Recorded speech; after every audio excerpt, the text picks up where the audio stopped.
Bon webinaire. Eh bien, bonjour à toutes et à tous. Je suis ravie de vous retrouver aujourd'hui pour parler d'un sujet qui revient un petit peu chaque année.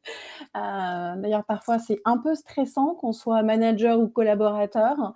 Donc, le fameux entretien annuel. Alors, on peut le vivre comme étant une petite case à cocher, un passage obligé dans tous les process RH. Je ne sais pas si j'ai des RH avec moi dans la salle, mais on va essayer de le regarder un petit peu autrement parce que ça va être c'est toujours pour moi les entretiens annuels un moment privilégié où en fait que l'on soit collaborateur ou manager, bah, c'est le moment où on peut se poser, où on peut réfléchir, où on peut échanger sur ses réussites, sur les envies, sur son avenir professionnel ou celui de son collaborateur. Donc aujourd'hui, bah, je vais essayer de vous partager plein de trucs et astuces, des techniques pour faire en sorte que bah, cet entretien et ce passage obligé soit vraiment aujourd'hui vu comme un levier stratégique. Parce que pour moi, je suis convaincue que c'est à la fois un outil de management, un outil de performance, de suivi et d'amélioration de la performance, mais aussi un outil de développement des talents et qui est pour moi un outil du coup assez mal utilisé aujourd'hui dans le cadre de nombreux process RH. Alors, qui je suis pour celles et ceux qui ne me connaissent pas encore, je suis Amélie Fabre-Guité, je suis la directrice stratégie et marketing RH au sein de l'agence Madircom que j'ai cofondée il y a maintenant une dizaine d'années avec mon conjoint. Donc, j'anime des formations pour les collaborateurs, j'audite les pratiques RH et les pratiques managériales dans les entreprises. Je suis également, à côté de ça, coach emploi et carrière. Donc, on intervient à la fois dans les écoles de commerce auprès des jeunes et auprès des alumni comme vous aujourd'hui. Et on réalise également du coaching auprès des profils seniors que vous pouvez retrouver directement sur notre site. N'hésitez pas à me demander en contact sur LinkedIn. J'y passe beaucoup de temps. Donc, c'est aussi un moyen très pratique d'échanger avec moi. Si jamais vous avez des questions à la suite de ces webinaires ou s'il y a des éléments sur lesquels que j'ai abordés, vous souhaitez que je revienne dessus, n'hésitez pas. Déjà, on est là aussi pour échanger aujourd'hui et vous pouvez aussi revenir par la suite et me poser des questions. J'y répondrai toujours avec grand plaisir. Alors, l'objectif aujourd'hui et de ce webinaire, on va essayer de voir trois choses. Un, on va essayer de comprendre les enjeux stratégiques de l'entretien, donc ce qui se cache derrière un peu ce rituel à la fois RH et managérial. On va voir comment et justement quels sont les leviers concrets pour rendre ce moment utile, engageant, agréable, parce que je sais que vous êtes nombreux à ne pas aimer les entretiens annuels. Et enfin, on va essayer de découvrir plein de bonnes pratiques encore une fois, pour en faire un outil de pilotage, parce que quand on est manager, c'est ultra important, mais quand on est collaborateur, c'est aussi essentiel pour piloter sa carrière et ses envies est-ce que je reste dans l'entreprise, est-ce que je veux évoluer, est-ce que je veux évoluer à l'extérieur de l'entreprise. L'entretien annuel sert aussi à ces moments-là. Donc, on va passer d'un rituel RH qui est un peu subi à une conversation qui va être choisie. Ça va être vraiment l'optique. Et l'objectif, ça va être vraiment, parce faut être honnête sur le sujet, on est quand même nombreux à avoir passé des entretiens annuels qui se terminent souvent par un beau sourire, et puis il ne se passe pas forcément grand-chose derrière. C'est-à-dire qu'on a rempli des cases, on a fait des demandes, on a peut-être sollicité une formation, un accompagnement, puis il ne se passe pas forcément grand-chose. C'est quand même bien dommage parce que c'est normalement euh, quelque chose pour lequel on va passer du temps. On va mettre aussi un petit peu d'énergie parce qu'on est censé le préparer, cet entretien annuel. C'est aussi un moment où on va vivre plein d'émotions, pas forcément toujours évidentes. Donc, c'est aussi l'idée de mettre des mots dessus. Donc, aujourd'hui, encore une fois, c'est comment on peut transformer ce moment qui est souvent vu comme étant une contrainte et faire en sorte que ça devienne vraiment un outil stratégique, un outil de pilotage de talent. Et parce que un entretien, quand c'est bien mené, et j'entends l'entretien annuel, les autres entretiens, quand c'est bien mené, c'est que c'est des vrais leviers de motivation parce que les gens peuvent échanger, peuvent dire les choses. C'est des vrais leviers de reconnaissance parce qu'on va nous dire et on va accepter, reconnaître ce qu'on a bien réussi et ce qu'on a peut-être un petit peu moins bien réussi. Et essayer de voir tout ça comme étant une vraie opportunité, encore une fois, de s'améliorer, de mieux s'intégrer, de mieux performer. C'est clairement tout l'optique de l'entretien. Pourquoi c'est important de repenser l'entretien annuel? J'ai envie de dire, les chiffres parlent d'eux-mêmes, malheureusement. 72% des salariés jugent l'entretien inutile car il n'y a pas de suite. alors que, voilà, encore une fois, c'est des moments qui sont pourtant importants. On a un manager sur 2 qui le vit comme une corvée administrative. Bon, Mathieu, prends rendez-vous dans mon agenda, on se cale vite ça entre 2 réunions et comme ça, c'est booké. Surtout pas. Donc encore une fois, c'est un outil qui est essentiel aujourd'hui, mais qui a perdu tout son sens. Et encore une fois, si personne se le réapproprie, eh ben, en fait, on perd l'intérêt, on perd la force que peut avoir cet outil. Et encore une fois, c'est l'intérêt d'avoir un entretien qui est bien mené. Ça va permettre justement d'avoir ces 3 piliers du management qui sont ultra importants. La performance, le sens. Si vous donnez du sens pendant un entretien à ce que fait une personne ou à ce que vous faites vous en tant que collaborateur, bah, c'est aussi un acte qui va améliorer la fidélisation des collaborateurs. Et on sait aujourd'hui qu'en termes d'attractivité, c'est pas évident et que les gens ont quand même souvent envie de partir. Et donc, c'est comment on travaille ce sens pour donner envie aux gens de rester. Et encore une fois, le développement des compétences qui est essentiel. C'est pas un bilan, même si je vais utiliser ce terme-là pendant le webinaire, mais c'est une vraie boussole que l'on va pouvoir utiliser pour pouvoir mieux s'orienter. Et encore une fois, les 3 piliers sont interconnectés, performance, sens, développement, parce que s'il y en a un qui est bancal, le reste va s'écrouler. Donc, c'est vraiment important. Et puis, on a quand même des petits rappels utiles à faire par rapport à la loi et le code du travail notamment. Donc, ce que vous devez savoir, effectivement, le code du travail n'impose pas à l'employeur d'évaluer ses salariés. Donc, l'employeur est tout à fait en droit de le faire en faisant un point, par exemple, sur la réalisation d'objectifs fixés. Mais au préalable, il doit consulter le CSE. Encore une fois, ça dépend aussi de la taille de l'entreprise.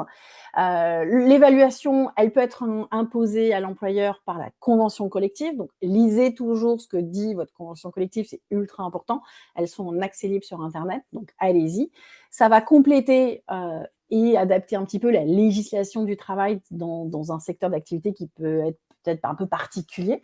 Donc, la convention collective, elle est toujours écrite de façon à ce que ce soit plus favorable pour les salariés. Il n'y a pas de convention collective qui va être beaucoup plus contraignante par rapport à ce que dit la loi. Donc, ça aussi, c'est important. Si vous avez la convention collective qui va le stipuler, dans ces cas-là, votre employeur doit respecter tous les dispositifs qui sont mis en avant. C'est-à-dire l'entretien, je ne sais pas, par exemple, l'entretien d'évaluation, la périodicité, le contenu des entretiens, tout va être indiqué dans ces cas-là directement dans la convention collective.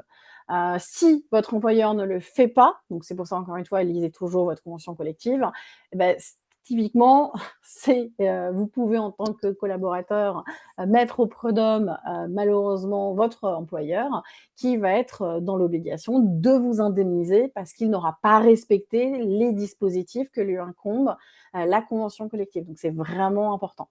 En tant que salarié, si, encore une fois, c'est indiqué dans la convention collective, vous ne pouvez pas refuser d'être évalué par votre manager.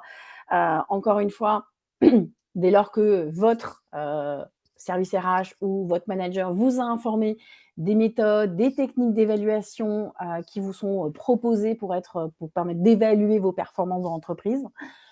Ces techniques, enfin, ces méthodes en fait d'évaluation, elles doivent être objectives et transparentes, c'est-à-dire on doit forcément éviter tous les critères discriminants. Encore une fois, des fois, c'est assez subjectif, mais dès lors que c'est écrit noir sur blanc, et c'est aussi tout l'intérêt des entretiens d'évaluation, c'est que normalement, vous avez les informations qui sont données en amont, donc vous devez pouvoir justifier, ou votre employeur doit pouvoir justifier qu'il vous reproche certaines choses sans avoir évalué des éléments discriminants. Donc, encore une fois, il y a des données personnelles qui peuvent être collectées dans le cadre de l'évaluation du collaborateur dès lors qu'on vous a informé qu'on allait utiliser ces éléments pour évaluer votre performance. S'il y a dans la convention collective ou même s'il n'y a pas, mais que l'employeur a décidé de mettre en place un système d'évaluation, ça concerne tout le monde. C'est-à-dire, si vous avez des alternants, vous devez absolument aussi leur faire des entretiens annuels. Donc, c'est l'idée, encore une fois, c'est l'alternant a un contrat de travail comme n'importe quel salarié, donc ne les oubliez pas. C'est vraiment important et ça, on a souvent tendance un petit peu à les mettre de côté. Et ça, voilà, c'est un petit peu dommage et puis de toute manière, c'est préjudiciable aussi. Hem, Encore une fois, si jamais un jour on vous fait une mauvaise évaluation ou que vous faites une mauvaise évaluation à quelqu'un, par exemple parce qu'il n'a pas réalisé ses objectifs, c'est pas une raison suffisante pour rétrograder quelqu'un, ni pour baisser sa rémunération sans son accord. Encore une fois, baisser une rémunération sans son accord d'un salarié est totalement illégal. Même si vous avez cumulé plusieurs mauvaises évaluations sur plusieurs années, ça ne justifie pas un licenciement non plus. C'est pas parce que ça fait 3 ans que vos évaluations sont pas ouf que ça doit derrière lancer des procédures de licenciement. Donc ce n'est pas des arguments retenus et entendables devant un juge. Ça peut constituer un élément, mais c'est un élément parmi d'autres qui doivent justifier votre licenciement pour insuffisance professionnelle. Voilà. Mais ça ne peut pas être que vos évaluations. Voilà, c'était la petite parenthèse que je voulais vous faire sur l'évaluation de fin d'année. Alors, on ne va pas confondre parce que l'entretien individuel, lui, sert surtout à évaluer vos performances et à fixer des objectifs. L'entretien professionnel, lui, c'est quelque chose qui est imposé par la loi tous les 2 ans, mais l'objectif, c'est de parler de vos compétences, de vos formations, de votre évolution.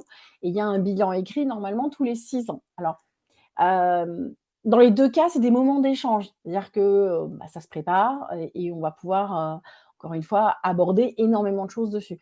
Vous avez beaucoup d'entreprises qui essayent de mixer un petit peu les 2, à la fois l'entretien professionnel avec l'entretien, annuel d'évaluation. À faire, bien préciser, si l'entretien concerne également si c'est vu comme étant également un entretien professionnel ou pas, pour, élargir tous les éléments que l'on puisse aborder. Hop, je regarde en même temps dans les discussions, je me mets hop. Hop, oui, je vois qu'il y a des petits messages. Comme ça, je les prends au fur et à mesure s'il y en a pas. Alors, l'objectif, c'est effectivement de changer un petit peu de perspective.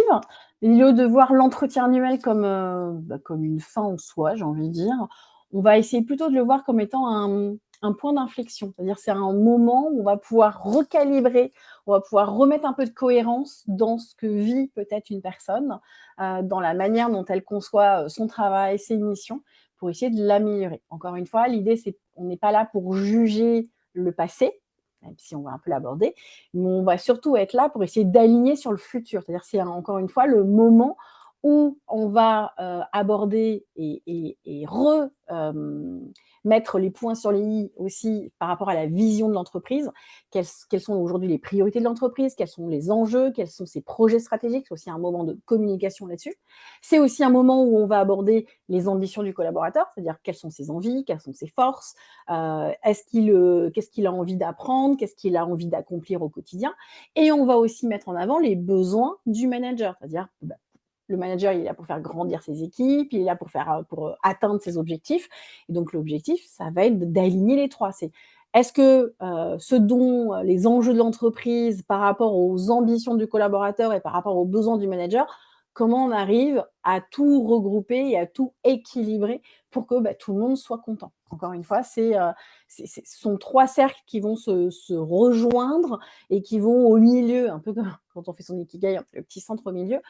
L'objectif, c'est on crée un espace de dialogue parce que le centre des cercles, chacun va comprendre son rôle, chacun va comprendre sa place dans l'écosystème, chacun va comprendre les enjeux et les obligations des uns et des autres. Donc, ça permet aussi d'avoir un autre prisme, d'être, si je suis collaborateur, j'ai le prisme collaborateur et le prisme manager et entreprise, je m'en fous. Ah non, là, l'objectif, c'est de dire, OK, il faut qu'on arrive tous à s'emboîter les uns dans les autres. Dit comme ça fait bizarre. Mais l'idée, c'est que les 3 cercles arrivent vraiment à créer une histoire collective. Et pour ça, il faut qu'on soit aligné. Si on n'est pas aligné, on ne peut pas y arriver, ça c'est sûr. Donc, c'est là où l'entretien va prendre tout son sens. Encore une fois, on n'est pas là pour c'est pas un bulletin de notes, genre c'est passable ou c'est super bien. C'est la boussole, c'est le repère commun qui va orienter toutes les actions, tant du point de vue du collaborateur que du point de vue du manager, voire du point de vue de l'entreprise, pour redonner, j'adore ce terme parce que tout le monde l'utilise, mais c'est là où il est essentiel. C'est si on arrive à recréer cette boussole, et ben en fait, ça va redonner du sens au travail, le fameux sens au travail dont tout le monde parle en disant oui, on n'a plus les mêmes visions, on n'a plus les mêmes valeurs, mais c'est parce qu'on a perdu cette interconnexion entre les 3 bulles, se dire: «OK, comment je fais pour trouver ma place à l'intérieur de ces 3 bulles et comment on fait pour arriver vraiment tous à s'entendre à l'intérieur?» Et ça, c'est vraiment essentiel. À mon sens, l'entretien annuel, c'est le miroir de la stratégie RH. Vous allez me dire: «Mais c'est très joli ça». Et oui, mais c'est vrai pourtant.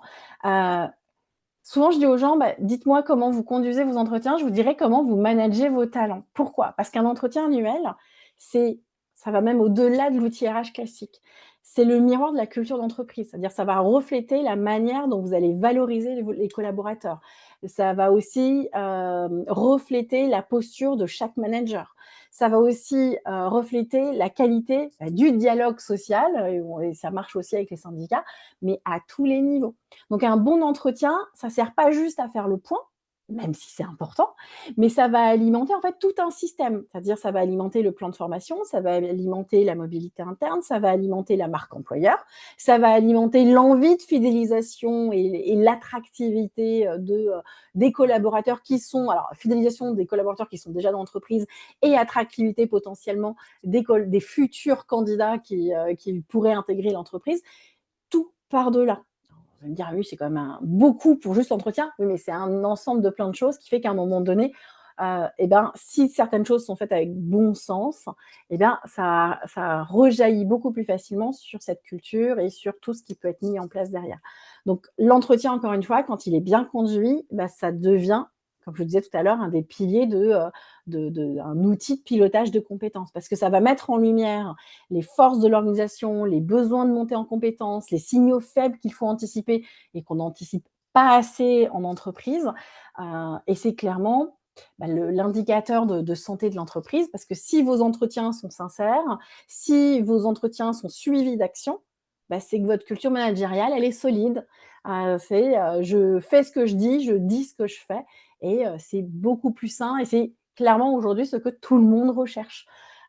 Et on se dit, en fait, c'est pas forcément de la bienveillance, parce que c'est vrai que beaucoup utilisent aussi ce terme. Non, pour moi, c'est du bon sens. C'est le fameux bon sens paysan qui doit retrouver sa légitimité et sa place au centre et au sein même de toutes nos organisations.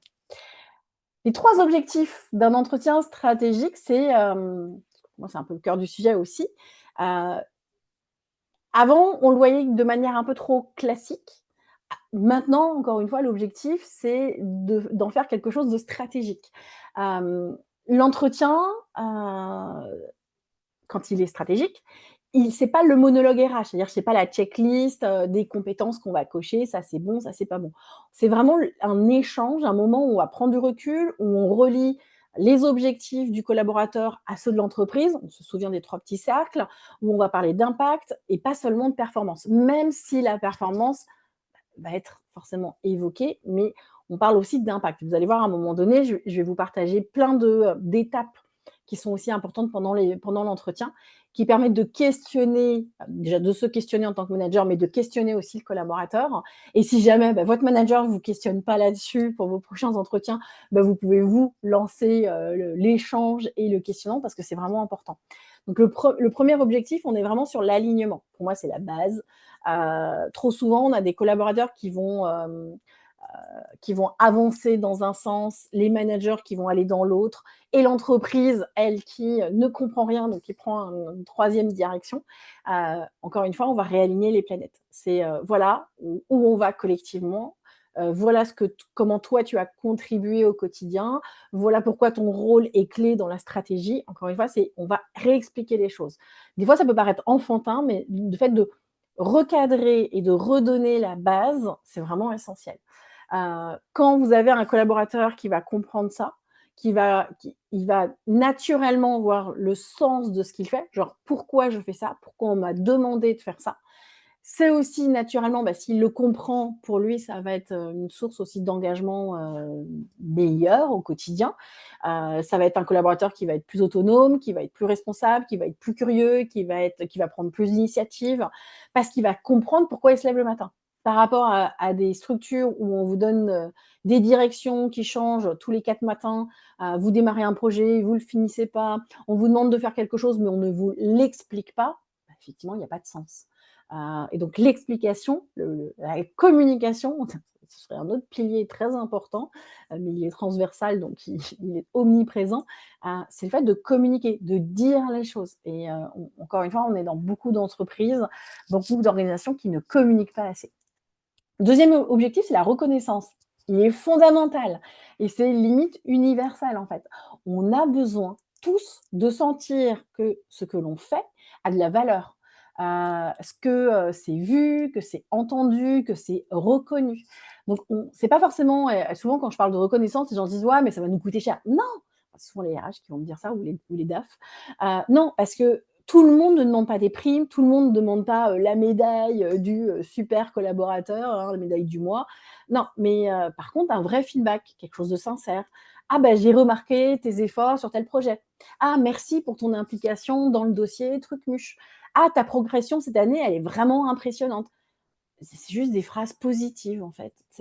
Utiliser des mots positifs pour encourager les gens et reconnaître les efforts qu'ils ont pu réaliser. Et en fait, c'est des petites phrases qui, inconsciemment vont nourrir la confiance de la personne. Ça va aussi renforcer la relation que l'on peut avoir avec cette personne, hein, de collaborateur, manager ou, et encore, j'ai envie de dire la reconnaissance, même si elle se fait entre collaborateurs, entre managers, entre tout le monde, c'est essentiel. Si vous avez des enfants, vous savez très bien de quoi je parle. Et en fait, ça va poser, encore une fois, dès lors qu'on communique, qu'on est positif et qu'on reconnaît la valeur des uns et des autres, bah, ça va poser le dialogue, hein, le fameux dialogue constructif dont on a tous besoin. Donc ça, c'est vraiment important. Quand on reconnaît la valeur d'une personne, eh ben, on va aussi s'autoriser à parler des points d'amélioration, les fameux axes d'amélioration, on dit plus défauts aujourd'hui, on parle d'axes d'amélioration, parce que ça va plus du tout être vu comme une critique. Et c'est ça aussi qui est important, c'est, ben, je vais t'aider à faire encore mieux parce que déjà ce que tu fais, c'est déjà top, mais je suis sûre que tu peux aller encore plus loin. Et donc c'est comment on encourage la personne à vraiment, pas forcément à se dépasser ou à sortir de sa zone de confort, mais c'est juste à faire les choses qu'elle aime encore mieux. Et puis le troisième objectif, c'est forcément la projection. Un bon entretien, bah, c'est pas juste on regarde, dans le rétro, tout ce qui s'est passé, mais on va aussi regarder dans le pare-brise, on va regarder l'avenir, parce que c'est le moment de parler de ce qui vient, c'est-à-dire les envies d'évolution, les projets de formation, les nouvelles missions, les transmissions possibles, parce qu'encore une fois, c'est l'idée d'anticiper. On est dans un monde aujourd'hui où les mutations technologiques vont quand même très vite. Eh bien, c'est très important qu'un collaborateur et qu'un manager comprennent et disent bah, là où ils veulent aller. Et donc, c'est comment mon manager peut m'accompagner là-dessus, comment mon manager peut me donner envie de rester dans l'entreprise, comment mon manager peut m'aider à grandir parce que j'ai envie de découvrir d'autres choses. Ça, c'est vraiment des éléments qui sont pour le coup essentiels et qui sont malheureusement pas assez utilisés. Hop. Les trois postures clés du manager, si on veut que ces entretiens deviennent aujourd'hui stratégiques, il faut aussi que le manager change de posture. C'est peut-être l'une des transformations les plus profondes que l'on demande au manager. On lui demande beaucoup de choses au manager, de plus en plus. On lui reproche aussi beaucoup de choses sur les réseaux sociaux. Mais encore une fois, il y a fort lointain, quand on parlait de management ou de manager, on disait que le manager, c'était le chef d'orchestre. C'était souvent l'appellation qu'on lui donnait. C'était, celui qui donne le tempo, celui qui contrôle, celui qui évalue. Aujourd'hui, on parle plus de chef d'orchestre, même si je trouve que le mot chef d'orchestre, c'est celui aussi qui guide. Moi, je le trouve toujours intéressant. Mais aujourd'hui, le monde a changé, le monde du travail a changé. Aujourd'hui, on a des collaborateurs qui attendent moins de hiérarchie et qui veulent beaucoup plus d'accompagnement. On a des collaborateurs qui veulent moins de jugement, mais par contre, ils veulent du feedback.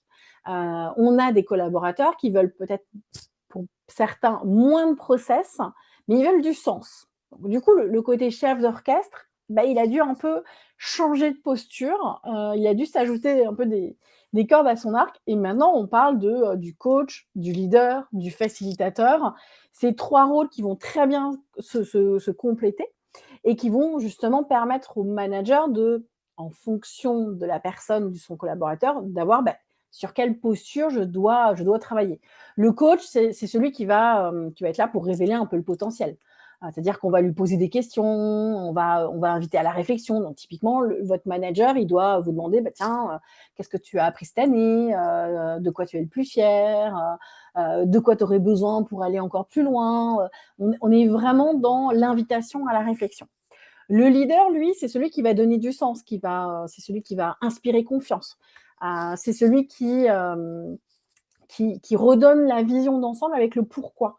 Parce qu'en fait, c'est vraiment celui qui va expliquer, qui va permettre à tous les collaborateurs de comprendre comment le travail s'inscrit, encore une fois, dans un projet beaucoup plus grand, donc qui réexplique les 3 cercles de tout à l'heure et qui va faire en sorte que le collaborateur, bah, il soit motivé, engagé, fier de participer à tout ça.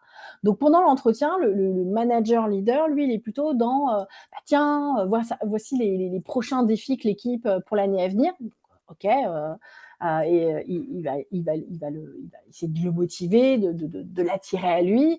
Et puis, bah, voilà comment ton rôle va nous aider aussi à relever bah, tous ces prochains défis. Ok, il va essayer d'impliquer un petit peu plus le collaborateur. Et puis, il va travailler sur la reconnaissance aussi. Et c'est, bah, et voilà, pourquoi j'ai confiance en toi. Et donc, en fait, il va vraiment travailler la posture de ce côté coach avec le côté leader, pardon, avec ce côté reconnaissance qui donne du sens, mais parce qu'il est à fond dans le côté je motive et j'embarque. Donc ça va être ultra important. Et puis le côté facilitateur, c'est celui pour moi, qui se rapproche du chef d'orchestre. Mais bon, on n'est pas tous d'accord entre nous sur ces appellations. C'est celui qui va créer un peu les conditions de la réussite. C'est-à-dire qu'il va s'assurer que tous ses collaborateurs ont les bons outils, ont le bon environnement de travail, ont le bon cadre. Et donc, s'il y a un obstacle, s'il y a une difficulté, ben lui est là pour faire circuler l'information et apaiser les tensions. Donc, c'est fameux, ma porte sera toujours ouverte pour toi. C'est le facilitateur. Normalement, c'est ça qui doit être le plus facile. Et donc, il va questionner pendant l'entretien. C'est bah, de quoi tu as besoin pour être encore plus efficace. Est-ce qu'il y a des freins que je peux t'aider à lever? Est-ce qu'il y a des choses que je peux faire pour te soutenir dans tes objectifs? Donc lui, c'est OK, dis-moi ce qui ne va pas, dis-moi ce qui te fait peur, dis-moi ce qui te freine. Il est vraiment dans une posture de service. Je suis là pour t'aider, je suis là pour te soutenir. Et c'est encore une fois, c'est ce qui va aussi faciliter la relation manager-collaborateur, parce qu'on n'est pas dans le pur contrôle de ce que la personne fait, mais on est vraiment dans la relation partenariale, j'ai envie de dire, où on travaille ensemble. Donc, en fait, pendant l'entretien, le manager va à la fois alterner en fait ces 3 postures de coach, leader et facilitateur, et il va aider les gens, aider ses équipes à réussir, il va leur donner les moyens de réussir, il va créer les conditions. Et aussi, ce sera à lui, quand il sera en entretien avec son N+1 à lui, de dire mes équipes ont besoin de ça et donc j'attends ça de toi pour pouvoir m'aider aussi à performer. L'idée, c'est aussi que ça puisse remonter dans le haut de la direction. Donc, les différents ingrédients qu'on va voir après pour que l'entretien soit réussi, c'est on va le préparer, c'est travailler sur l'échange et travailler sur le suivi dans le temps. Ça, c'est vraiment des éléments qui vont être importants. Donc le premier, préparer l'entretien. On va avoir plusieurs choses dessus, parce que forcément, avant même de se retrouver, j'ai envie de dire, en face à face, il y a l'étape de la préparation. Donc cette préparation, mine de rien, elle est ultra importante et elle doit se faire des 2 côtés. C'est, avant d'ouvrir la discussion, c'est prendre le temps de relire les objectifs qu'on avait fixés, au préalable aux collaborateurs, justement lors du dernier entretien, on reprend ses notes, et c'est OK, où en est la personne, quel résultat elle a atteint, et surtout dans quel contexte, est-ce que ça a été facile, difficile. Donc on va encore une fois mesurer la progression, l'alignement, les écarts, parce que ce qui compte, c'est tout le chemin que la personne va parcourir. Donc, c'est aussi quelque chose que vous pouvez préparer en tant que collaborateur. Hein. C'est voilà où j'en suis aujourd'hui, voilà les résultats que j'ai atteints, voilà dans quel contexte je les ai atteints, ou voilà dans quel contexte je ne les ai pas atteints, ce qui m'a manqué. C'est aussi important d'arriver là-dessus. D'arriver avec des données qui vont être le plus factuelles possible. On a des chiffres, on a des exemples de projets, on a des retours clients, on a des retours de collègues, on a des retours du manager, du N+2 aussi. Encore une fois, il faut que ces éléments soient le plus quantitatif et qualitatif possible. C'est-à-dire qu'on va aussi travailler la posture, la manière dont on a communiqué, la manière dont on a géré peut-être des imprévus, la manière dont on a collaboré avec d'autres services ou avec d'autres personnes.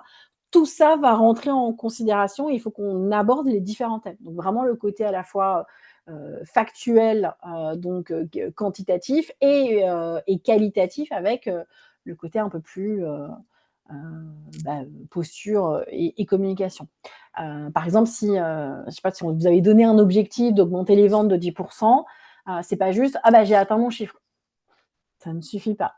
Encore une fois, c'est quelles actions vous avez mis en place pour atteindre cet objectif, quelles difficultés vous avez dû surmonter, avec qui vous avez dû travailler, comment vous avez dû vous y prendre, quel a été le délai qu'il vous a fallu pour atteindre ces 10%. Est-ce qu'on vous avait demandé de les atteindre sur, je sais pas moi, 9 mois, vous les avez atteints sur 6 mois, ou on vous avait donné 9 mois, vous les avez atteints sur 10 ou 11 mois. Encore une fois, c'est avoir ce petit tableau récap qui va vous permettre aussi de faire le point là-dessus. Donc, autant votre manager est censé préparer son petit tableau récap de son côté, ça c'est important, autant vous, vous devez de la même manière faire votre auto-évaluation. C'est les mêmes questions en inversé, j'ai envie de dire, que vous allez vous poser. Mais c'est aussi vous questionner sur les missions. Quelles sont les missions qui m'ont plu? Quelles sont les missions qui m'ont moins plu? Est-ce qu'il y a des missions que je voudrais déléguer? Est-ce qu'il y a des missions que je voudrais arrêter de faire? Est-ce qu'il y a des choses qui m'intéresseraient que je ne connais pas encore? On n'est pas là pour s'auto-juger et se flageller, on est là pour réfléchir à son évolution. Donc on essaye de réfléchir sur soi, mais de manière positive aussi, c'est important. Donc à vous aussi de préparer un petit document, un petit portfolio, un petit tableau sur toute votre année, sur votre rétrospective, et d'avoir cette lucidité sur ce qui n'a pas fonctionné, ce que vous avez appris grâce à ça, sur vous, sur la structure, sur ce qui était possible ou pas.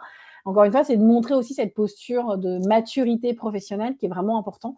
Et ça, c'est ce qui va vous permettre, encore une fois, de mieux communiquer, de mieux échanger, que tout le monde parte sur la même base d'échange pour préparer la suite de l'entretien.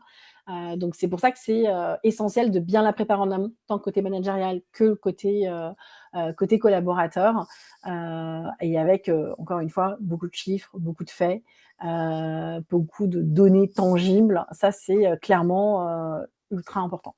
Après, on va fixer la date. Alors, encore une fois, on va pas fixer la date n'importe comment, parce que la manière dont on fixe une date et la façon dont on communique autour de ces entretiens, eh ben, ça peut paraître tout bête, mais c'est souvent ce qui va jouer déjà, qui va nous mettre dans une posture de: «J'ai envie d'y aller» ou «J'ai pas envie d'y aller». Typiquement, ça va être, quand on va prévenir le collaborateur à l'avance, déjà c'est une marque de respect, c'est pas: «Tiens, au fait, cet après-midi, on se fait vite fait l'entretien». On lui laisse quand même du temps pour préparer. Donc c'est aussi, comment je respecte mon collaborateur. C'est aussi comment, je m'assure qu'il ne va pas être en stress, ou qu'il soit de mauvaise humeur ou, voilà. Encore une fois, mentalement, émotionnellement, je fais en sorte de préparer, la chose. Si c'est annoncé à la dernière minute, c'est très bien que la relation va être l'échange va être ultra crispé. On va être un peu sur la défensive ou on aura complètement la tête ailleurs. C'est possible aussi, hein. Donc, c'est un petit signal de considération, mais je vois beaucoup d'entreprises où malheureusement, ne serait-ce que comment j'ai annoncé la date ou que j'ai fait des propositions de date, déjà rien que ça, d'un point de vue collaborateur, c'est vu comme étant un manque de considération. Et donc, si déjà ça commence mal à ce moment-là, on sait que l'entretien, ça va être compliqué. Donc, en pratique, c'est quoi? C'est on envoie un email, on peut même le faire de vive voix, hein, encore une fois, l'idée c'est de le faire clairement. On indique la date, l'heure, le lieu, la durée prévue et même l'objectif. Tu vois, on va faire le point sur ton année, tes objectifs, tes perspectives. OK, on balaye l'ensemble, c'est ultra important. Ça peut être aussi bien de planifier ensemble le moment, c'est-à-dire, on encore une fois, je le vois trop souvent, où les managers calent ça entre, 2 réunions, 2 visios, ou alors c'est pile la pire période parce qu'on est tous en plein rush et que, non, caler 45 minutes ou 1 heure et demie, pour faire le point, parce que c'est quand même mieux quand c'est un peu plus long, on se retrouve à écourter d'autres choses ou à écourter cette discussion pour retourner, à travailler, donc non. On essaye de trouver une date commune qui correspond et qui convient à tout le monde. On est sûr que tout le monde sera disponible et on fait en sorte, encore une fois, c'est de créer un climat de coopération, encore une fois, et de reconnaissance aussi. On a le timing aussi, on évite le vendredi à 7h, on évite le lundi matin à 8h30. Bon, c'est du bon sens, encore une fois, hein. Faut trouver un créneau où on peut être posé, on est au calme, on va pas être dérangé, où on l'a bien booké dans l'agenda. Ça, ce qui va permettre quand même voilà, de bien se préparer mentalement, parce que ça aussi, c'est ultra important. Et encore une fois, ça peut être simplement de dire voilà les choses, et même pour vous, hein, voilà les choses dont je suis fière, voilà les choses que j'ai appris, voilà où j'aimerais aller. L'entretien, c'est un moment d'écoute, c'est un moment de reconnaissance et c'est un moment de projection, encore une fois, et puis de réalignement, comme je le dis à chaque fois. Mais c'est vraiment important qu'on se retrouve là-dessus. Autre point important, l'environnement positif. Donc le lieu, on fait en sorte que ce soit un lieu neutre, calme et agréable, hein. On n'est pas dans un open space, on n'est pas à la cafette, on est d'accord. L'atmosphère, on essaye de faire en sorte que ce soit le plus détendu et bienveillant pour le coup. Donc on commence toujours par une conversation légère, c'est normal. Comment tu vas? Comment s'est passée ta semaine? On va poser des questions dites banales, mais on va en fait briser la glace et c'est l'objectif de faire retomber la pression. Ça paraît anodin, mais j'en vois beaucoup de managers qui n'ont pas l'habitude et qui démarrent. Bon, alors, assis-toi, on va faire l'entretien. Bon, on a 45 minutes, perdons pas de temps. Non, la personne n'est à l'aise pour faire les choses de la manière. Donc, encore une fois, on est dans un espace de dialogue.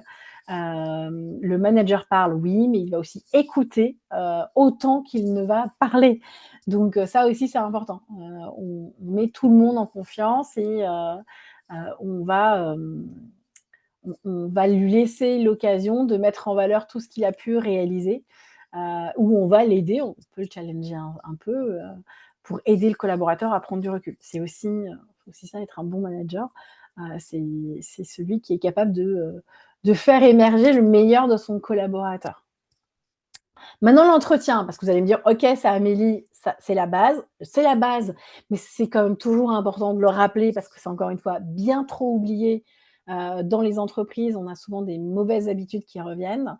Donc maintenant, on va essayer de restructurer, enfin de structurer l'entretien le mieux possible. On va faire le bilan de l'année écoulée. Alors, c'est pas juste, on va pas revoir simplement les chiffres, mais c'est un moment où on va analyser, on va partager, on va donner du sens. Encore une fois, c'est quand même ultra important. On va essayer de comprendre ce qui s'est passé, pourquoi ça s'est passé et ce qu'on en retient. Ça, c'est vraiment important. Donc, l'entretien va avoir six sections. Hop, je vous les mets directement, comme ça vous les avez.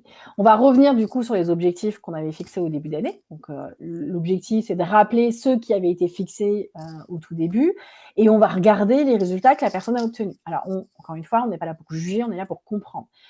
L'objectif, c'est qu'est-ce qui a bien fonctionné, qu'est-ce qui a coincé, est-ce qu'il y a eu, je sais pas, des éléments extérieurs, est-ce qu'il y a eu un changement de priorité, un départ dans l'équipe, est-ce qu'il y a eu un client difficile, est-ce qu'il y a eu une crise inattendue, qu'est-ce qui a pu impacter les résultats.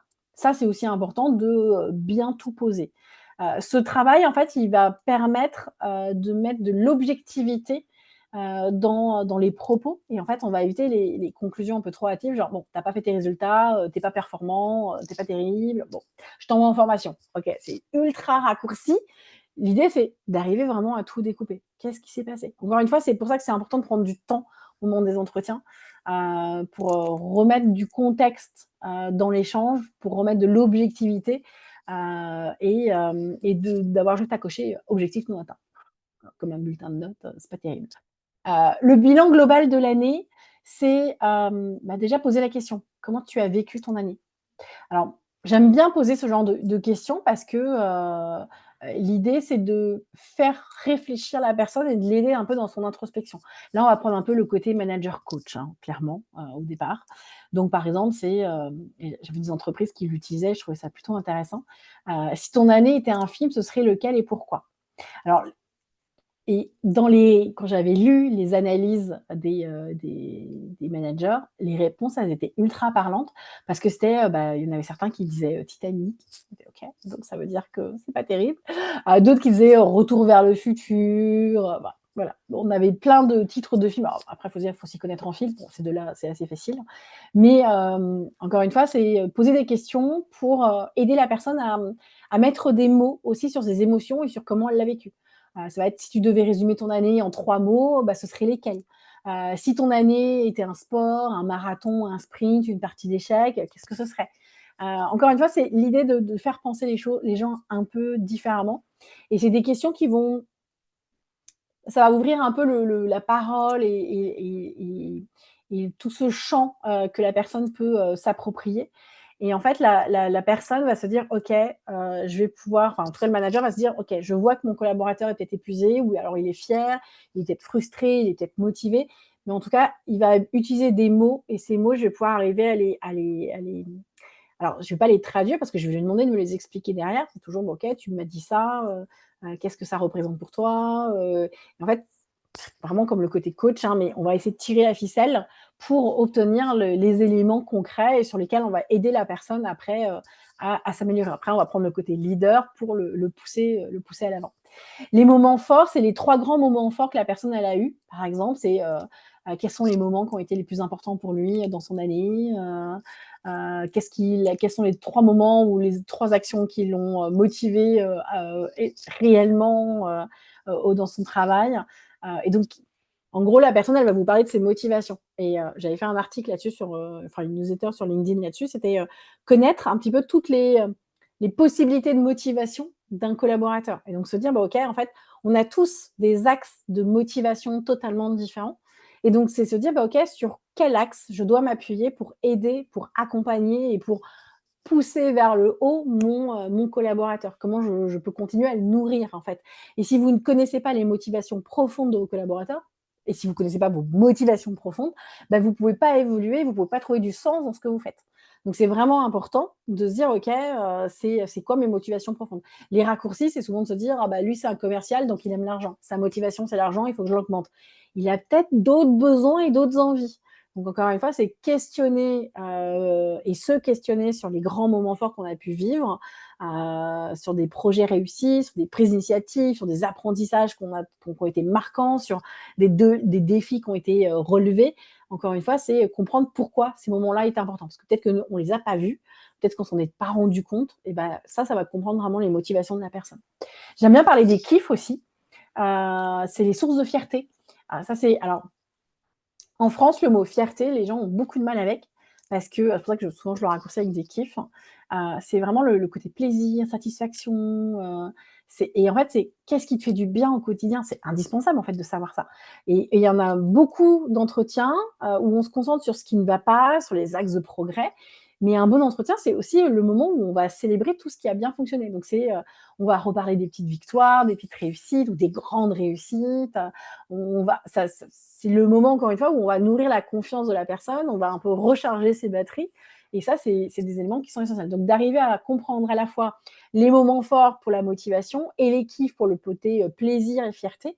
Encore une fois, c'est peut-être des micro-moments, mais si vous savez que ce sont des kiffs pour votre collaborateur ou pour vous, c'est comment je peux multiplier ces petits moments au quotidien ou plus régulièrement pour pas perdre la motivation, pour avoir toujours la niaque et avoir toujours l'envie.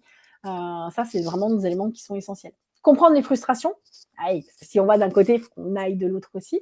C'est toutes les difficultés, tous les freins, toutes les frustrations que la personne a rencontrées. Et donc là, encore une fois, en tant que manager, il faut avoir vraiment la posture d'écoute et de bienveillance. On n'est pas là pour chercher un coupable absolument à licencier. On est là pour comprendre les conditions, et notamment les conditions de travail dans lesquelles on est pour travailler. Est-ce que, en tant que collaborateur, il me manque des ressources? Est-ce que je n'ai pas des conditions de travail optimales? Est-ce que j'ai un problème avec des collègues? Quels sont les points irritants sur lesquels mon manager peut m'accompagner, sur lesquels le manager doit m'accompagner? Si on ne verbalise pas cette partie-là, En tant que manager, on ne peut pas le savoir si l'autre ne nous le dit pas et en tant que collaborateur, si je ne verbalise pas ce qui doit être amélioré, eh bien, en fait, je suis toujours en quête de sens. Vous savez, on a toujours le côté: «Mais ouais, mais je ne sais pas pourquoi je fais ça». On a de la frustration, mais on ne l'évoque pas, on ne la verbalise pas, donc on n'en a pas conscience. Dès lors qu'on prend conscience de ce qui ne va pas, on va essayer de trouver des solutions et l'idée, c'est de trouver des solutions ensemble. Et puis les compétences, on passe, au niveau un peu plus, analytique en soi, c'est vraiment toute la partie compétences, c'est-à-dire c'est quoi les compétences clés dans le poste qu'occupe la personne aujourd'hui? Là, ce qui peut être intéressant, c'est que la personne, elle va s'auto-évaluer. Elle va s'auto-évaluer, je sais pas, sur une échelle de 1 à 5 par exemple. Alors encore une fois, c'est pas pour classer ou noter, hein, mais par exemple, c'est: «Tiens, quand as-tu mobilisé cette compétence avec succès?» «Ah bah, c'était à telle occasion». OK, et est-ce qu'il y aurait une autre situation où tu pourrais l'utiliser différemment, autrement? Encore une fois, on est dans la phase de réflexion, et c'est aussi une manière d'ancrer l'apprentissage dans le réel. C'est-à-dire que la personne a appris quelque chose et je vais l'ancrer dans son quotidien, parce que ça va permettre aussi de nourrir la suite de la discussion, c'est-à-dire tout son plan de développement derrière. Donc ça, c'est des éléments qui vont être importants. Et puis là, le 7e, c'est l'apprentissage, enfin le 6e, pardon, l'apprentissage. Hem, c'est qu'est-ce que tu retiens de cette année? Qu'est-ce que tu as appris sur toi, sur ton métier, sur l'entreprise?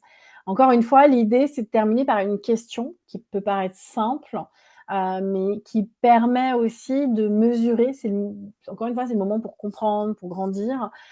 C'est le moment d'étape, où on va prendre de la hauteur et l'idée, encore une fois, c'est de finir l'entretien aussi sur une note positive, projective. On se projette dans le futur ensemble.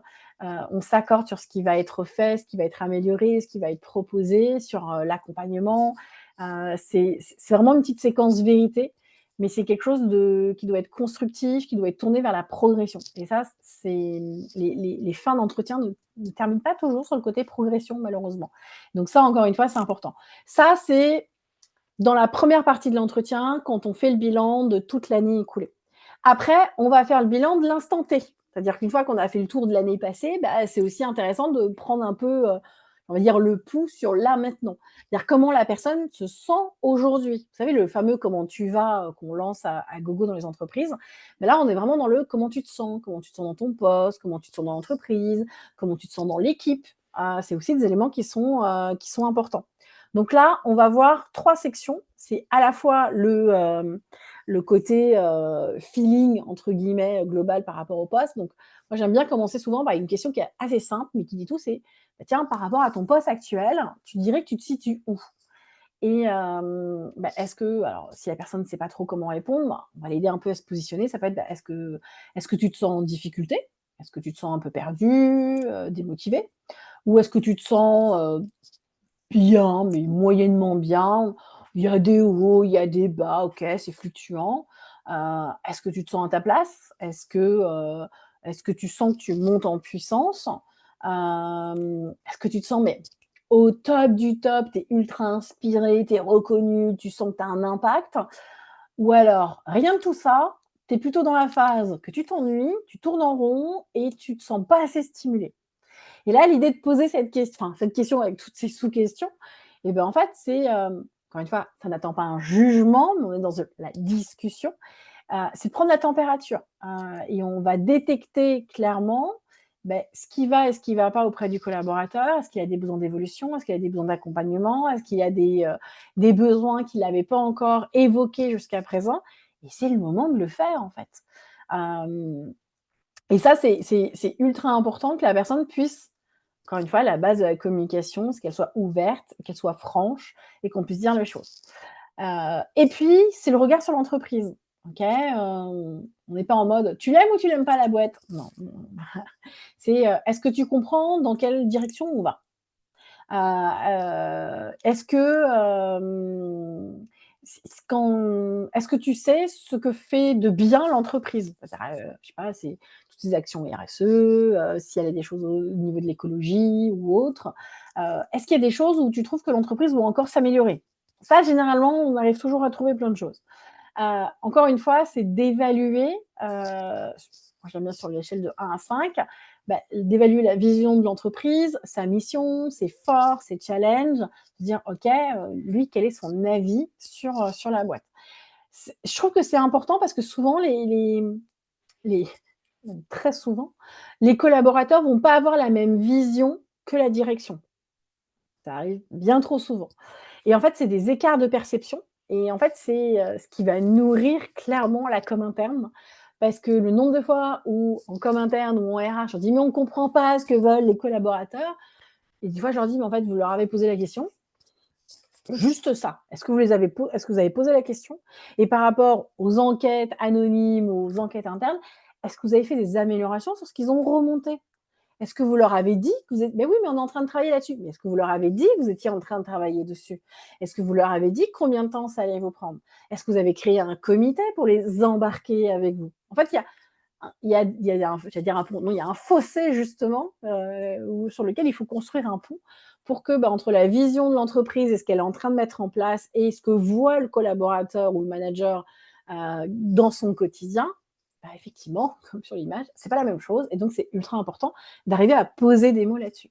Et puis il y a le regard sur l'équipe, c'est quand même le cœur du quotidien. On choisit pas les équipes avec lesquelles on va bosser. Donc c'est, bah, comment tu perçois, la mission, de ton équipe, ses points forts, ses défis, ta place dans l'équipe, encore une fois, c'est pas un sondage RH, hein, c'est le but, c'est d'identifier ce qui va fonctionner, la dynamique, collective, ce qu'on peut peut-être essayer de renforcer dans l'équipe. Ouais, là, je trouve qu'on n'échange plus comme avant, on n'a pas l'esprit d'équipe comme avant, on est un peu moins soudés. OK, il y a des mots qui ressortent. Donc on va pas forcément tout de suite aller vers le team building de macramé, mais on va essayer de réfléchir sur tiens, comment on peut recréer cette dynamique pour leur redonner l'envie, la confiance, la motivation, pour aller vers la performance qu'on recherche forcément. Donc ça, c'est le bilan à l'instant T, il est essentiel. Donc on a la première partie, on a fait le bilan de l'année écoulée. On a la deuxième partie de l'entretien où la personne, bah, on fait le bilan de là à l'instant T. Et puis bah, après, on va questionner le futur parce que forcément le futur, il est ultra important. On va regarder vers l'avant et c'est souvent l'un des moments que je préfère, même si j'aime les 3 moments dans les entretiens. C'est celui où on va construire quelque chose. On va essayer d'améliorer l'existant. Encore une fois, c'est l'entretien annuel, c'est le point de départ sur plein de choses. Là-dessus, moi, je le développe en 4 points. Et souvent, ça démarre par, bah, tiens, mon année, elle va être réussie si. Et donc, bah, c'est à la fin de l'année prochaine, comment saurais-tu que ton année a été réussie? Et donc, bah, c'est dire, bah, OK, mon année sera réussie si. Et donc là, la personne va pouvoir mettre les critères de réussite qu'elle souhaite. Alors, pour certains, ça va être d'avoir atteint les objectifs concrets. Pour d'autres, c'est d'avoir trouvé un meilleur équilibre de vie. On a d'autres qui vont nous parler de confiance, de progresser, de développer des compétences. Ça peut être plein de choses. Encore une fois, c'est, bah, tiens, mon année, à la fin de l'année, mon année sera réussie si. Et donc ça, c'est ultra important d'arriver à mettre des mots dessus. Et en fait, ça permet encore une fois de reconnecter le côté performance et le côté sens, mais même d'un point de vue personnel. Hem, c'est pas en la personne qui va utiliser cette phrase, elle est plus en mode «j'exécute», mais elle est vraiment en mode «je deviens acteur de ma réussite». C'est-à-dire que, bah, qu'est-ce que je dois faire pour que mon année soit une réussite? Quelles sont les choses que je pourrais mettre en place? Et puis après, il y a le fameux DAKI, je ne sais pas s'il y en a qui connaissent ici, le DAKI, le Job, Add, Keep and Improve. C'est une manière un peu de structurer la projection. J'aime bien le DAKI parce que, pour le coup, c'est concret et ça permet vraiment de construire le plan d'action pour le collaborateur. Donc on demande au collaborateur de réfléchir sur ces 4 points. Le D, le drop, qu'est-ce que tu veux arrêter de faire? Est-ce qu'il y a des habitudes, des tâches, des réunions inutiles, des automatismes ou des process, qui t'apportent plus rien? Bah, l'idée c'est, OK, est-ce qu'il y a des choses sur lesquelles tu peux t'alléger en fait? Qu'est-ce qu'on lâche? Donc ça, c'est le drop. Après on a le add, qu'est-ce que tu veux commencer à faire? Est-ce qu'il y a une nouvelle compétence que tu veux acquérir? Est-ce qu'il y a, un rituel que tu voudrais qu'on mette en place? Est-ce qu'il y a une autre forme de collaboration dont tu aurais besoin? Est-ce qu'il y a, une autre manière de t'organiser, sur laquelle je pourrais peut-être t'aider ou qu'il faudrait essayer? C'est quelque chose de nouveau qui va aider l'autre à grandir et ça rejoint un peu les petits kiffs qu'on demande à la personne. Tout à l'heure, on lui a demandé un peu ses kiffs et c'est se dire: «OK, qu'est-ce qui te fait plaisir? Quels sont les petits trucs qui t'ont, ah mais j'ai adoré quand j'ai appris à utiliser tel truc». Bon, bah, là, on peut s'attendre à ce que dans le ad, ils me disent: «Bah, ouais, toi, j'ai kiffé quand j'ai fait ça, bah, j'aimerais bien continuer, j'aimerais bien découvrir, telle et telle chose, tel et tel univers, tel et tel, logiciel» ou encore une fois, c'est bah, OK, c alors ça doit rentrer forcément dans le spectre des objectifs de l'entreprise, parce que c'est aussi fait pour faire grandir l'entreprise, mais on peut, faire en sorte que, faire grandir l'entreprise, ça passe aussi par faire grandir le collaborateur avec des outils ou des méthodes un peu différentes. Et puis on a le keep. Le keep, c'est qu'est-ce qu'on va continuer à faire? Qu'est-ce que tu veux continuer à faire? Parce que, bah, on va pas tout jeter et on va pas tout, ajouter des choses. Il y a des choses qui ne vont pas changer, il y a des choses qui marchent très bien et donc il y a peut-être que la personne, elle a des forces, des routines efficaces, des pratiques qui lui font du bien et qui fonctionnent et donc bah, c'est, qu'est-ce que tu fais de bien et que tu veux continuer à faire? «Ah mais j'adore quand je m'occupe de tel projet ou quand, je travaille en transversalité avec telle équipe, je veux pas m'arrêter là-dessus». OK, je note que la personne, dans ses motivations importantes pour être performant, elle a besoin de ça. OK, j'arrive à comprendre que, bah, en fait, si j'additionne les différents éléments, bah, je vais avoir un super collaborateur. Et puis on a le, I pour improve. Bah, qu'est-ce que tu veux améliorer? Alors, c'est pas forcément quelque chose qu'on veut changer, mais c'est quelque chose qu'on veut peut-être un peu affiner. Est-ce qu'il y a, je sais pas moi, une forme de communication, un comportement que tu voudrais un peu améliorer, des petits ajustements en fait que, tu voudrais faire au quotidien? Des petites choses, tu dis: «Ouais, là-dessus, il faudrait que je m'améliore». Encore une fois, c'est des petites des améliorations, des petits changements, des petites, oui, je trouve pas d'autres mots, mais oui, ça va être ça en fait, des petites améliorations. Ça, c'est le Daki, c'est vraiment un outil qui est vraiment génial parce que c'est quelque chose qui est très actionnable. C'est-à-dire, c'est on sort un peu du, «je devrais» à, bah, voilà ce que je vais faire, demain et ça, c'est quelque chose qui fonctionne très bien et ce qui fonctionne aussi très bien, c'est qu'est-ce que je fais bien dans ma manière de t'accompagner? C'est-à-dire qu'on va aussi demander à l'autre, enfin au collaborateur de faire le retour aussi par rapport à son manager. C'est-à-dire, parce qu'on a tendance un petit peu à l'oublier aussi, c'est, chacun, alors les 2 peuvent le faire d'ailleurs, le manager et le collaborateur, ils vont prendre quelques minutes et ils vont parler de leur relation de travail. C'est-à-dire, c'est, bah, tiens, qu'est-ce que je fais de bien dans ma manière de t'accompagner en tant que manager? Qu'est-ce que je devrais faire différemment? Et sur quel point je pourrais mieux te soutenir? Typiquement, là, comme ça, c'est on recrée ce dialogue de collaboration. Encore une fois, c'est si on veut parler de performance durable, bah, c'est la qualité du binôme qu'on va créer entre le collaborateur et le manager. Donc, c'est comment je peux améliorer ce binôme qui existe. Quelles sont les choses que tu attends de moi? Quelles sont les choses que je peux faire? Parce qu'il y a peut-être aussi à un moment donné le manager va se dire: «Bah, là-dessus, je peux t'appuyer. Là-dessus, je suis en difficulté, je ne vais pas pouvoir t'accompagner là-dessus, mais je vais essayer de trouver une solution avec toi». C'est-à-dire, c'est si c'est pas moi qui peux t'accompagner, c'est qui d'autre dans la structure de l'entreprise peut le faire? Très peu de managers, arrivent à dire des fois quand ils sont en difficulté, parce qu'ils ont l'impression de voir ça comme étant une faiblesse, alors qu'en fait, c'est une richesse, et que, je connais aucun collaborateur qui a, pointé du doigt son manager qui, de lui-même aurait dit: «Bah, là-dessus les gars, je suis pas bon» ou «Je me sens en difficulté, j'ai besoin de votre regard, j'ai besoin de votre retour» ou «J'ai besoin peut-être de m'appuyer sur quelqu'un d'autre pour vous accompagner là-dessus». Je connais pas de collaborateur qui critique le manager, qui aurait le courage de faire ça. D'ailleurs, je crois qu'on avait fait un webinaire l'année dernière sur le courage managérial. Bah, voilà, c'est quelque chose qui peut, qui est aussi important d'évoquer. Et puis, on a toute la partie sur la quatrième point sur les demandes et les besoins. Hem, c'est la question toute simple, c'est qu'est-ce que tu veux pour toi cette année? Est-ce qu'il y a une formation que tu aimerais suivre? Est-ce qu'il y a, une évolution que tu aimerais envisager? Est-ce qu'il y a un projet qui te motive? Est-ce que tu as envie d'une mobilité interne, hein? C'est pas mal d'avoir envie de mobilité interne. Est-ce que tu as envie de changer de rythme, de poste, de mission? Encore une fois, c'est qu'est-ce que je pourrais te souhaiter, en fait? C'est presque ça et l'idée, c'est d'aider l'autre à exprimer vraiment ses envies, et de lui dire: «Bah, OK, tu as envie de ça, ben, si on t'accompagne là-dessus, prends ta place, deviens acteur de ce changement» et parce qu'on a capté ce qui te motive, on a capté les différents signaux que tu nous as envoyés, tes aspirations, tes kiffs.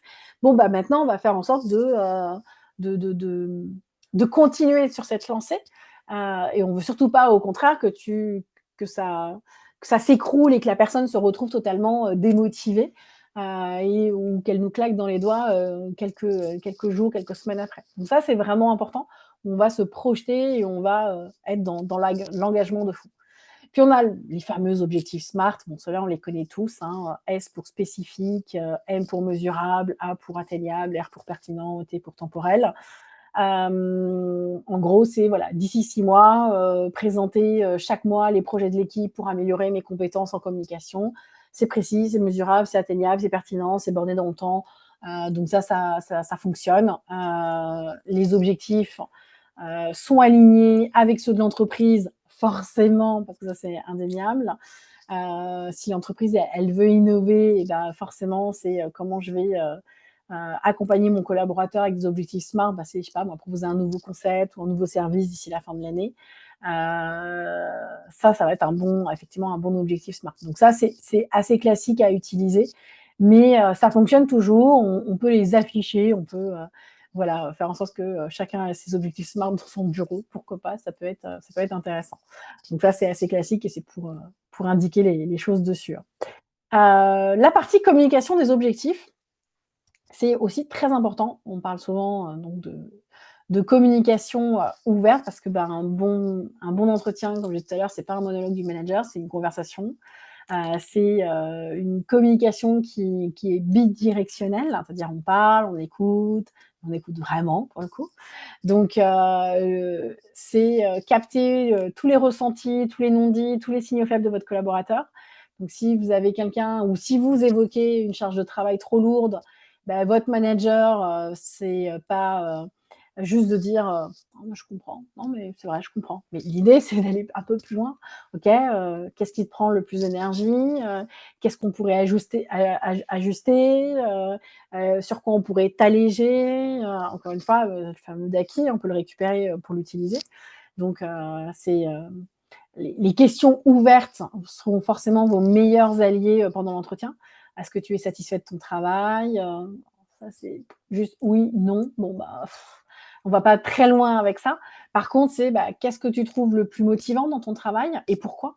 Encore une fois, d'avoir des choses factuelles en réponse, c'est ce qui va vous permettre d'avoir toutes les informations. Et même si, vous allez me dire, oui, mais Amélie, moi, c'est mon manager qui me pose juste des questions, genre, est-ce que je suis satisfait de mon travail? Et ben vous, si votre manager vous pose des questions fermées, à vous de donner une réponse ouverte. Si je comprends bien, tu me demandes ce que je trouve le plus motivant dans mon travail et pourquoi. Hop, vous reformulez la question et du coup, vous pouvez donner votre réponse qui invite à la réflexion à la fois votre manager et qui va peut-être bah, ouvrir son champ lexical et qui va peut-être évoquer avec vous certaines choses et il va peut-être avoir envie de dialoguer de manière un peu plus sincère. Donc ça, c'est aussi des éléments qui sont importants, encore une fois, d'être vraiment sur ce vrai échange et de ne pas hésiter à reformuler les questions fermées de votre manager pour avoir des réponses les plus importantes. Et puis, bah, quand on a fixé les objectifs, il faut aussi, encore, on est à nouveau sur le côté smart, mais trouver quelque chose qui soit un bon équilibre entre ambition et réalisme. Encore une fois, l'objectif doit être donner envie limite de se dépasser, on doit donner envie à l'autre de créer. On ne doit pas mettre une pression inutile aux collaborateurs. Je vois trop aujourd'hui de collaborateurs qui se sentent en pression à cause des objectifs. C'est pas, ça veut dire que l'objectif n'est pas bon, encore une fois. Si le but est trop haut, il faut que tu doubles tes ventes en 3 mois. Bon, bah, forcément, ça va démotiver et les gens vont partir. Par contre, c'est, bah, voilà, je voudrais que tu vises une progression de 15 à 20%. Bon, bah, ça rend peut-être la cible beaucoup plus atteignable, ça peut pousser à l'action et puis on peut découper les actions. Moi, j'aime bien la méthode des petits pas aussi pour découper tout ça. Donc ça, c'est des éléments qui vont être importants. Si c'est d'arriver à réfléchir sur des choses mensuelles, trimestrielles, encore une fois, pour accompagner l'autre au quotidien.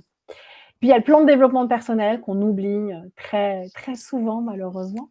c'est de préparer la progression, la fameuse progression. Donc c'est, ce que votre collaborateur a envie de renforcer, ce qu'il a envie d'explorer, ce qu'il a envie d'apprendre, ou si c'est vous en tant que collaborateur. Donc c'est, il a peut-être des envies, d'avoir plus souvent des feedbacks, il a peut-être envie d'évoluer, quelqu'un, qui est peut-être très bon, techniquement, mais a besoin de renforcer peut-être son style de management. OK, et ben, le plan de développement personnel, c'est une formation peut-être en leadership ou en mission pilote, encore une fois, c'est on va tester plein de choses. On ne s'arrête pas juste au constat de ce qui va ou de ce qui ne va pas, mais c'est on va construire ensemble des actions concrètes. Ça peut être une formation, ça peut être du mentorat, ça peut être un projet transverse, ça peut être simplement le plan de développement personnel. Moi, j'ai eu des collaborateurs où c'était ça, c'est juste une prise de parole en réunion.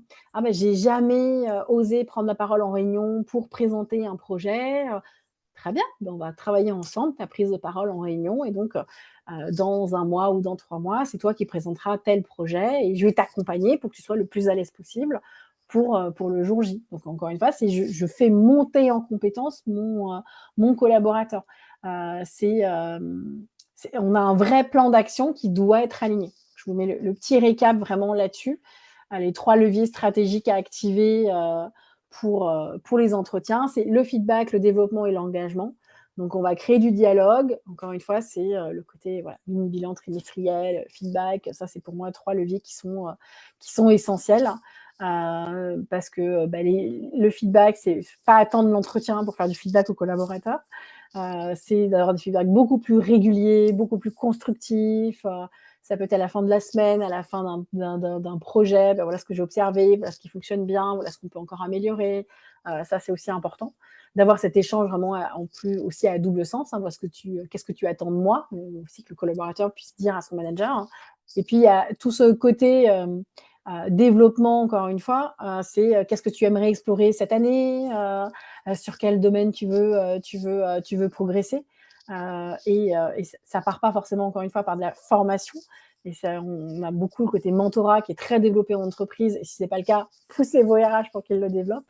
Parce que c'est comment on peut faire grandir les uns les autres par l'échange, par la collaboration, par la coopération, par le partage. Tout ça, c'est important. Et puis, l'engagement pour redonner du sens au travail, c'est essentiel. Ça va relier tout le reste, c'est-à-dire le feedback qui va nourrir la confiance, le développement qui va nourrir la progression et l'engagement qui va nourrir le sens. Tout ça va se faire assez mécaniquement, j'ai envie de dire. Donc,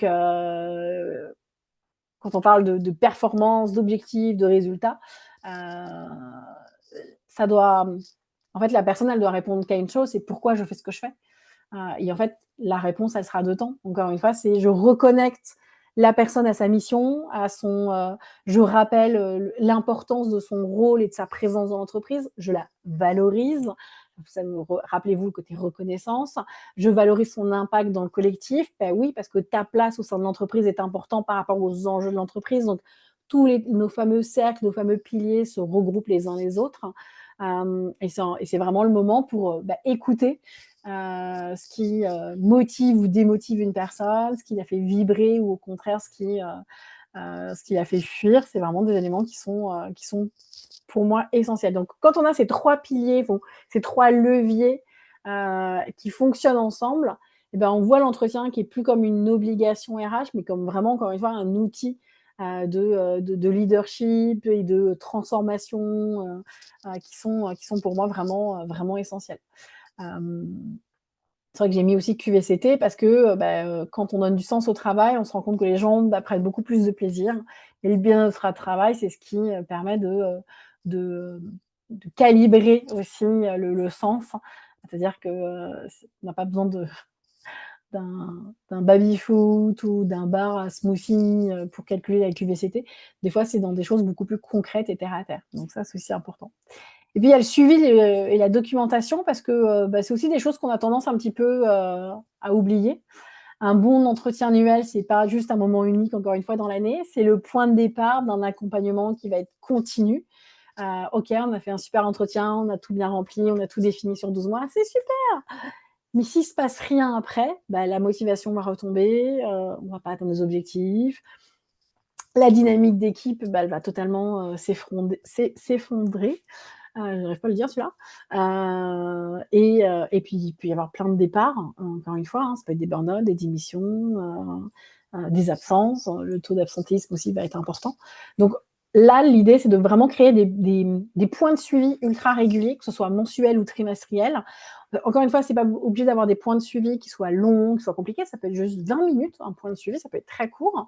Par exemple, je sais pas moi, si vous avez quelqu'un qui travaille sur le développement de ses compétences en gestion de projet, par exemple, eh ben, ça peut être un point mensuel juste pour échanger sur les formations que la personne a peut-être suivies ou sur les projets qu'elle a peut-être travaillé, sur les missions sur lesquelles elle est. Et bah, c'est se dire, OK, est-ce que déjà pendant ce mois-ci, par rapport aux compétences que tu devais acquérir, est-ce que tu sens une évolution? Est-ce que tu sens une progression de ton côté?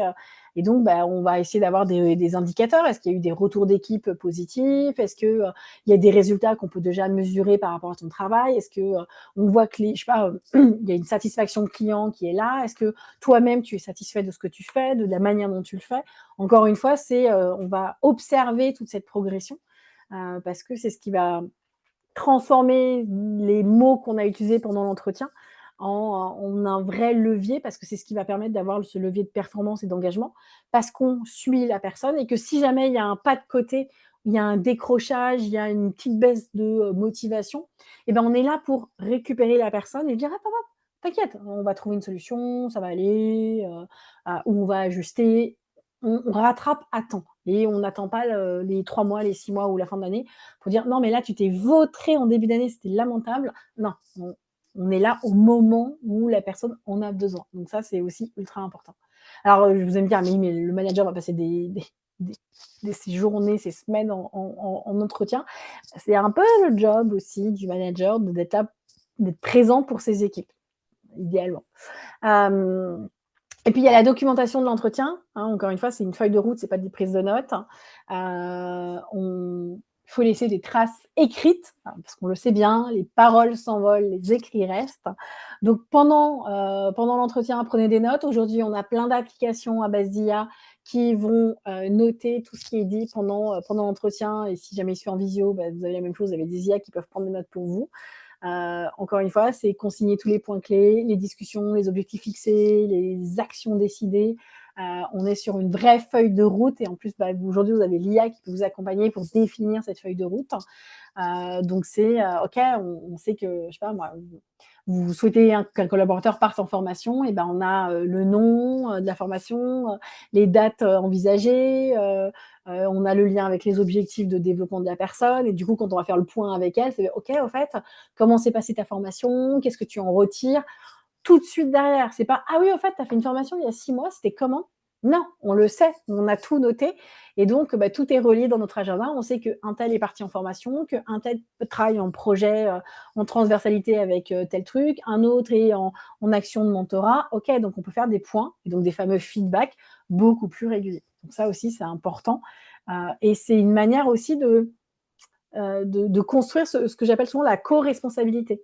C'est-à-dire que c'est pas juste moi en tant que manager qui vient voir mon collaborateur en disant: «Oh, au fait, t'en es où là, tu fait ou t'as pas fait?» Non, c'est: «Mais tu t'étais engagé avec moi au moment de l'entretien sur toute ta feuille de route. T'en es où? Qu'est-ce qui va et qu'est-ce qui va pas?» On est toujours sur cette base de dialogue continu. C'est ce qui va vraiment assurer la continuité entre ce qui est dit à l'entretien et ce que je vis au quotidien dans l'entreprise. Et donc, c'est bah, tous ces petits ajustements que je vais pouvoir mettre en place pour calculer et m'assurer de la progression du collaborateur. Donc ça, c'est des petits éléments qui sont aussi tout essentiels.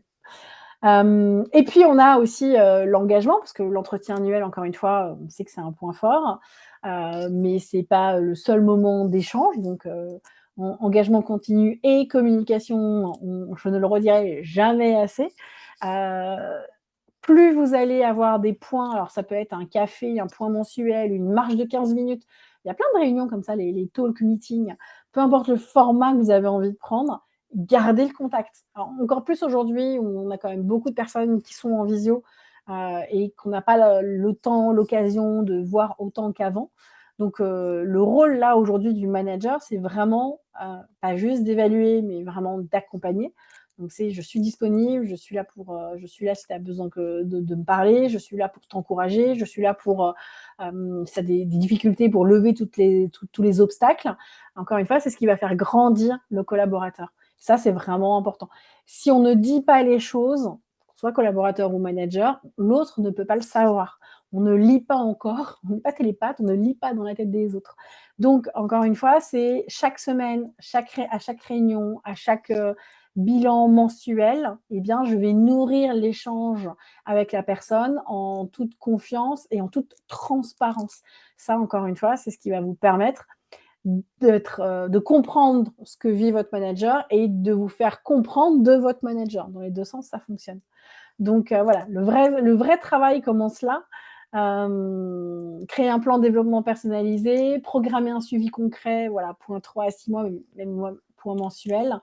Faire un bilan collectif au niveau de l'équipe et du service et nourrir le plan de formation de la GPEC qui permet justement d'accompagner le collaborateur. Donc ça, c'est vraiment, encore une fois, si votre entretien reste dans le tiroir, c'est clairement une opportunité qui est gâchée. Et c'est ce qui va nourrir la frustration de la plupart des collaborateurs en entreprise parce qu'on a dit beaucoup de choses, on s'est ouvert pendant l'entretien, on a évoqué énormément de projets et de perspectives et rien ne se passe.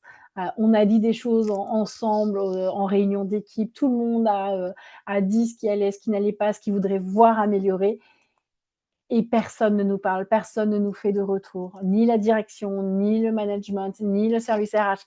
C'est la pire des choses, en fait. C'est le meilleur moyen de perdre la confiance des collaborateurs et de les voir s'enfuir très loin et d'avoir une marque employeur toute pourrie.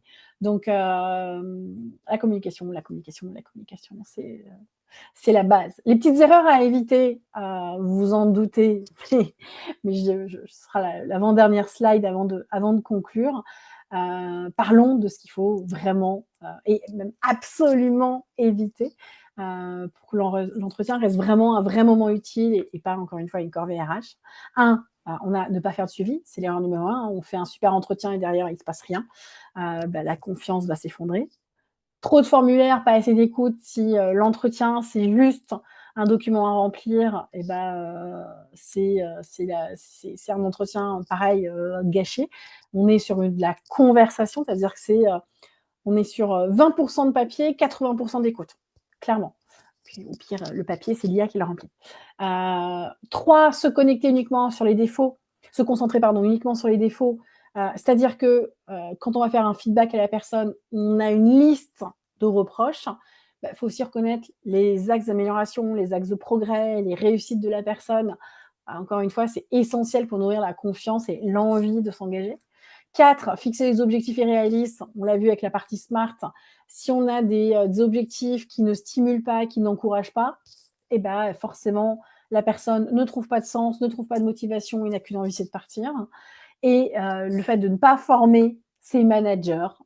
Raison numéro 1, très souvent, j'aurais presque pu le mettre en numéro 1, mais c'est quelque chose que beaucoup de RH ne font pas et auxquels ils ne pensent pas. C'est que conduire un entretien, ça s'apprend. Écouter, donner un feedback, accompagner, ce sont des vraies compétences managériales et ça s'apprend. On ne naît pas manager. Donc, si on veut éviter la casse, si on veut éviter les collaborateurs qui se plaignent de la perte de sens, de la perte de compréhension, de valeur de l'entreprise, qui disent ouais, on veut moins de contrôle, on veut plus de confiance, faut former les managers à ce qu'ils comprennent justement ces différents niveaux, ces différents paliers et piliers qui doivent être, les différentes postures qu'ils doivent avoir, la compréhension des motivations nombreuses que peut avoir un collaborateur, c'est vraiment essentiel. Et j'aurais presque pu rajouter, parce que je ne le vois pas dans mon petit schéma, mais vraiment le côté, je pourrais l'ajouter avec le aucun suivi, c'est aucune communication qui vient de la tête, donc de la stratégie, de la direction de l'entreprise. L'entreprise souvent travaille sur des projets dont les collaborateurs se sont plaints que l'entreprise ne faisait rien, mais l'entreprise ne communique pas dessus tant que le projet n'est pas terminé, verrouillé, validé par les syndicats ou autre chose. Et en fait, très souvent, il y a des choses qui sont faites qui sont top et le manque de communication même descendant, genre on vous a entendu, on vous a écouté et on travaille dessus, et ben ça manque et ça crée énormément de frustration, qui ressortent souvent au moment des entretiens annuels. Et je terminerai, là-dessus, si je devais, je dirais que l'entretien annuel, c'est encore une fois pas juste du contrôle, c'est une conversation. C'est, un très beau moment, privilégié justement parce qu'on peut parler, ouvertement, on peut parler vraiment. Il y a pas d'urgence, il y a pas de distraction puisqu'on a bien tout préparé, et on va pouvoir, aligner et mieux comprendre les valeurs, les motivations, les envies. Donc, on va pouvoir aligner le sens, la performance, le développement. Encore une fois, nos fameux schémas, ce dont a besoin le collaborateur, ce dont a besoin le manager, ce dont a besoin l'entreprise. Ça va renforcer la confiance parce que ce qu'on va se dire, je sais qu'il y a des choses qui vont être mises en place. Ça nourrit la marque employeur parce que si vous avez des collaborateurs qui sont heureux, qui sont performants, qui restent dans l'entreprise ou qui évoluent dans l'entreprise, ça se voit à l'extérieur et donc forcément, vous avez vos collaborateurs qui vont être beaucoup plus fidèles et vous allez arriver à attirer des nouveaux collaborateurs qui auront envie d'intégrer l'entreprise. Et puis, encore une fois, c'est changer la posture du manager. Il n'est plus forcément là pour évaluer uniquement, il est là pour faire grandir. Moi, j'aime toujours le terme de chef d'orchestre, qui est là pour embarquer tout le monde et ensemble. Mais c'est vrai que maintenant, on utilise d'autres terminologies. Donc, encore une fois, en cette fin d'année qui approche, en ces entretiens qui approchent, ben, j'ai envie de dire bah, pourquoi on ne pourrait pas vivre ce moment autrement, mais comme étant une très belle opportunité d'évolution, un très bon moment d'écoute, de partage, de reconnaissance, de projection. Même si ça peut paraître très basique, c'est tellement essentiel parce qu'au fond, en fait, le plus bel objectif d'un entretien, c'est que les deux, que ce soit le collaborateur ou le manager, en ressortent grandis, satisfaits, épanouis, heureux, avec des choses qui vont être actionnables et avec des choses qui vont se réaliser pendant l'année, parce qu'on n'a pas laissé l'entretien dans un tiroir et que les deux ont construit quelque chose sur lequel ils sont co-responsables et que tout le monde va se donner les moyens de faire les choses comme il faut. Voilà en tout cas ce que je pouvais vous partager aujourd'hui sur l'entretien annuel pour en faire quelque chose de magique et de beaucoup plus performant. Je regarde le timing, je suis dans le chrono, mais de manière incroyable. Si vous avez des questions, n'hésitez pas. Je suis encore là, forcément, encore pendant quelques minutes. Ce sera avec grand plaisir.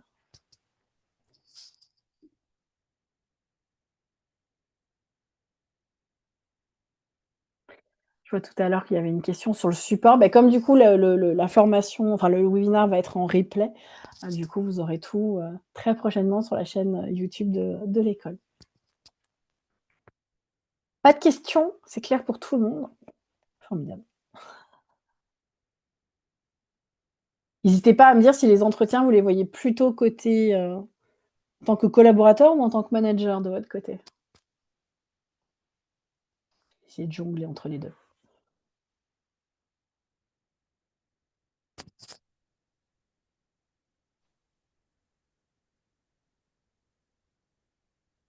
Un Je peu voulais des deux faire. côtés pour moi, mais je suis désolée, je vais devoir quitter à 14h, j'ai une réunion, mais je vous remercie en tout cas.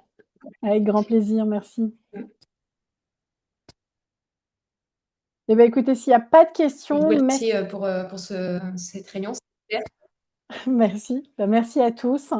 Le replay va être très rapidement mis sur la chaîne YouTube et si vous avez des questions, s'il y a eu des points sur lesquels vous souhaitez des informations ou des outils, bah, j'en ai quelques-uns aussi à ma disposition que je pourrais vous partager directement sur LinkedIn ou par email. Merci à tous. Passez une excellente journée. Bonne réunion pour celles et ceux qui vont partir rapidement en réunion. Et je vous dis à très bientôt pour un prochain webinaire. Merci à tous. Au revoir.